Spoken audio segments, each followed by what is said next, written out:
Hello students, welcome back. ये question है gate 2004 के एग्जाम में से 2 मार्क्स के लिए। तो यहाँ पे आपसे पूछा गया है कि अगर हम एक्सॉर गेट नहीं यूज करना चाहते तो एक कैरी लुक अहेड एडर का डिले कितना होगा। ओके, एक बार पूरा क्वेश्चन पढ़ो फिर हम इसे सॉल्व करते हैं। A 4-bit carry look ahead adder which adds two 4-bit numbers is designed using AND, OR, NOT, NAND, NOR gates only, assuming that all the inputs are available in both complemented and uncomplemented forms, and the delay of each gate is 1 time unit. What is the overall propagation delay of the adder? Assume that the carry network has been implemented using two-level AND, OR logic. Okay, तो you can see जो gets हमें दिए गए हैं उनमें XOR gate present नहीं है, और आपको पता है कि सम कैलकुलेट करने के लिए हमें एक्सॉर की ज़रूरत पड़ती है। कैरी प्रोपोगेट कैलकुलेट करने के लिए भी हमें एक्सॉर की ज़रूरत पड़ती है। ओके, बट एक्सॉर गेट हम यूज़ नहीं कर सकते। तो आप देख सकते हो ए एक्सॉर बी होता है A complement B plus B complement A. इसे आप two level and or logic से इंप्लीमेंट कर सकते हो, यानी कि इस एक्सॉर गेट को इंप्लीमेंट करने के लिए आपको 2 लेवल्स लगेंगे। 2 लेवल्स यानी कि 2 टाइम यूनिट्स का डिले। ये दोनों एंड गेट पैरेलल में काम करेंगे, एक ही साथ ये दोनों कैलकुलेशन शुरू कर देंगे, यानी कि 1 यूनिट का डिले यहाँ पे लगेगा। अब ये गेट के लिए इनपुट्स रेडी हो चुकी हैं, 1 यूनिट का डिले यहाँ पे लगेगा, टोटल 2 यूनिट्स का डिले हुआ एक्सॉर कैलकुलेट करने के लिए। ओके, अब बात करते हैं कि ये सर्किट इंप्लीमेंट कैसे होगा। देखो, आप इन दोनों नंबर्स को ऐड करना चाहते हो। अगर आप नॉर्मल एडर यूज करोगे उसमें क्या होगा, पहले कैरी इन और ये दोनों बिट्स ऐड होंगी, आपको पता चलेगा सम 0 क्या है और कैरी फॉर नेक्स्ट स्टेज क्या है। अब ये कैरी आपको मिल गया, आप इन तीनों बिट्स को ऐड करके ये सम पता करोगे और अगली स्टेज का कैरी पता करोगे। ओके, फिर इन तीनों बिट्स को ऐड करोगे and so on, last stage तक ऐसे ही चलेगा।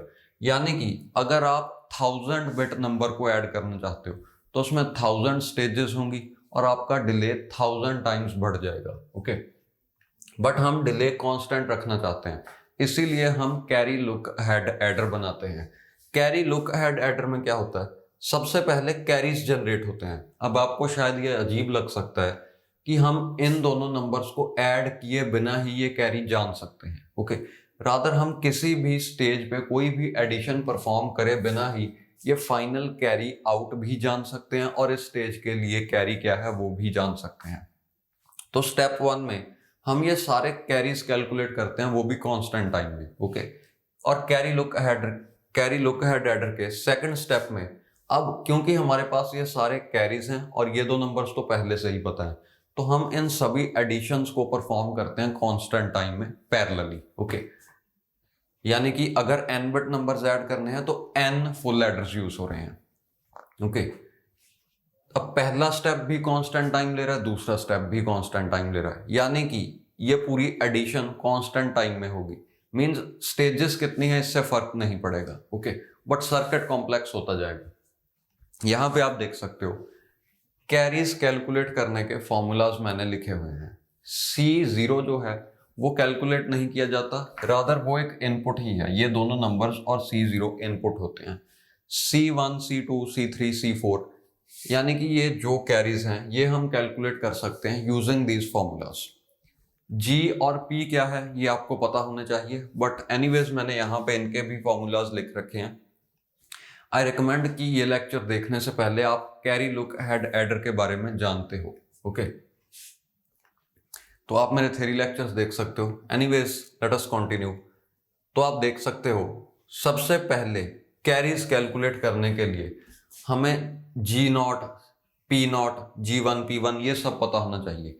यानी कि अगर हम इस स्टेप को इंप्लीमेंट करना चाहते हैं तो ये 2 स्टेप्स में होगा। ओके, पहले स्टेप को 2 स्टेप्स में ब्रेक कर लेते हैं। उसमें से पहला ये रहा, यानी कि find all GIs and find all PIs।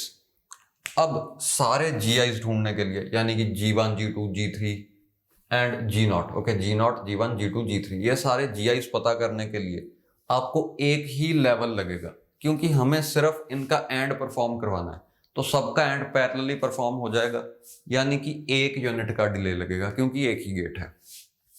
But pi calculate करने के लिए एक्सऑर गेट यूज हम कर नहीं सकते, बट हमें परफॉर्म करवाना है 2 बिट्स का एक्सऑर।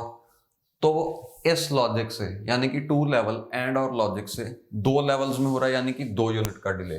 तो सारे पीआईज पैरेलली कैलकुलेट हो रहे हैं और उन सभी को 2 यूनिट का डिले लग रहा है। तो 2 यूनिट का डिले पैरेलल में है, यानी कि इसे आप 2 को एक ही बार गिनोगे। ये दोनों भी पैरेलल में हो रहे हैं, यानी कि ओवरऑल इसके लिए 2 ही यूनिट का डिले लगा। ओके, अब हमें सारे जीआईज और पीआईज पता लग गए। हम इन फॉर्मूलाज में सब्सटीट्यूट करके C1 से लेके C4 सभी कैरीज कैलकुलेट कर सकते हैं। मींस इसके बाद जो स्टेप आएगा उसमें भी 2 ही लेवल्स होंगे। देखो, जैसे हमने इस इक्वेशन को 2 लेवल एंड और लॉजिक से इंप्लीमेंट कर लिया, हम इन सभी इक्वेशंस को भी तो 2 लेवल एंड और लॉजिक से इंप्लीमेंट कर सकते हैं। बस हाँ, ऐसा हो सकता है कि जो एंड और गेट्स हैं उनका फैन इन 2 से ज्यादा होगा। बट हमें क्वेश्चन में ये गिवन है, एक क्वेश्चन में लाइन गिवन है, आप देखो, assume that carry network has been implemented using 2 level and or logic। Okay, मतलब कि अगर हमारे पास GI और PIs की वैल्यूज हैं, सारे G's और सारे P's की वैल्यूज हैं, तो हम 2 लेवल्स यूज करके ये कैरीज कैलकुलेट कर सकते हैं। ओके, तो 2 लेवल्स में हम कैरी कैलकुलेट करेंगे।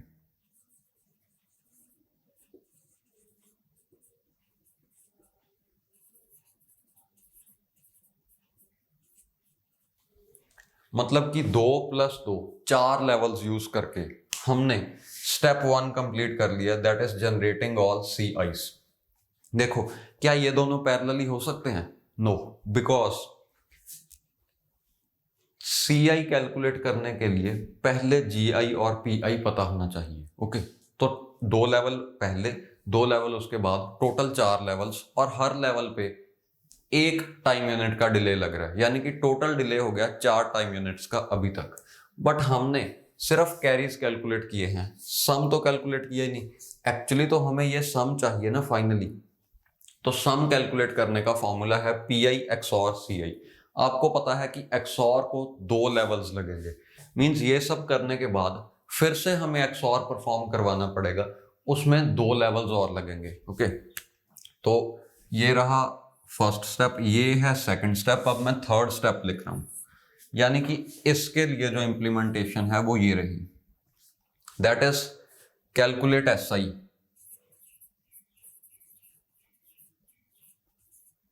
which is equal to PI XOR CI।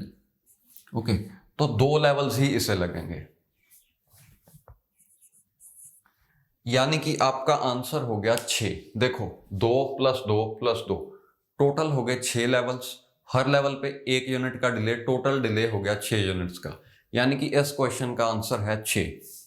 अब आप देखो, क्या ये इन दोनों के पैरेलल में हो सकता है? नो, बिकॉज इसे PI चाहिए जो यहां पे कैलकुलेट हो रहा है, यानी कि ये स्टेज इस स्टेज के तो बाद ही आएगी, और इसे CI भी चाहिए जो यहां पे कैलकुलेट हो रहा है, यानी कि ये स्टेज इसके भी बाद होगी। ओके, तो टोटल 6 यूनिट्स का डिले लगेगा। दूसरी बात, SI लिखा है, यानी कि S1 S2 S3 और S0। ओके, ये सभी के लिए है, बट आप क्योंकि 4 बिट का है तो 2 को 4 से मल्टीप्लाई नहीं करोगे, क्योंकि ये सभी पैरेलली ही काम करेंगे। ऐसा एक सर्किट S0 कैलकुलेट कर रहा है, ऐसा ही एक सर्किट S1 कैलकुलेट कर रहा है, ऐसा ही एक circuit S2 so on till S3। Okay, और ये सारे सर्किट्स पैरेलली काम कर रहे हैं, यानी कि ओवरऑल आप 2 लेवल्स मान सकते हो। तो यहाँ पे भी 2 यूनिट्स का डिले, यहाँ पे भी और यहाँ पे भी, टोटल 6 हो गया, टोटल डिले 6। ओके।